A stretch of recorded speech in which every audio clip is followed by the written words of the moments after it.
If one backslides and sins due to an addiction, how does one get back on the path and balance the karma?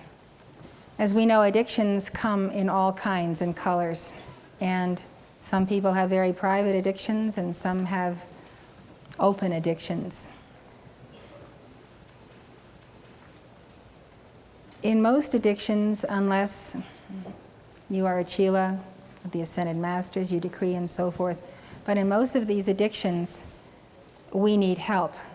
And today, more than ever, in the world, in the United States, there is a lot of help for people who have addictive personalities or are addicted to drugs, sex, perverted sex, alcohol, all kinds of addictions that people have.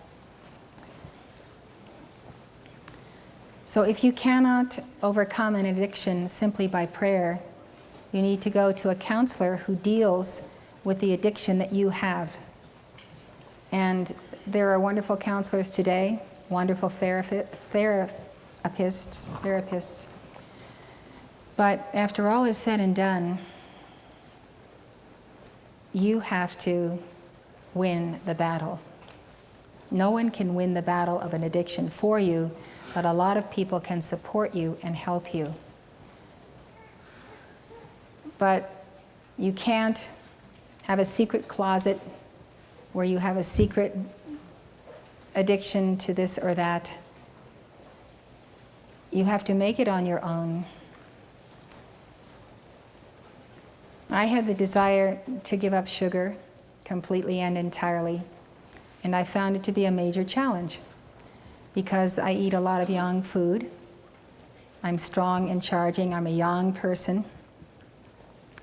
And so not to eat sugar was not to be able to balance my yangness.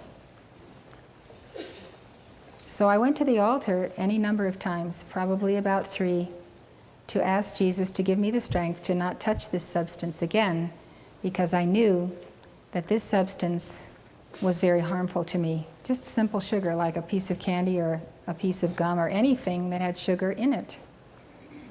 So by the time that I came to the place where I said, this is it, this is the end of it, I had gone before the altar a number of times.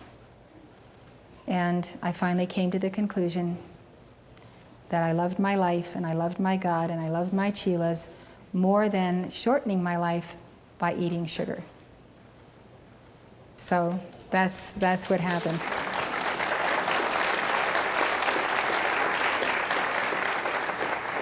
So if you have an addiction and you appeal to Jesus, remember that He is forgiving.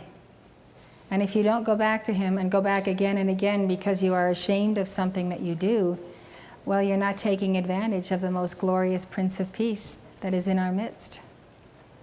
So really, you have to go to the altar of God if you want to have done with a situation or an addiction in your life. I don't intend to eat my son's birthday cake on his birthday either. I simply cannot do it. An addiction is something that you have to stop entirely. You can't go back and nibble here and nibble there. It just does not work.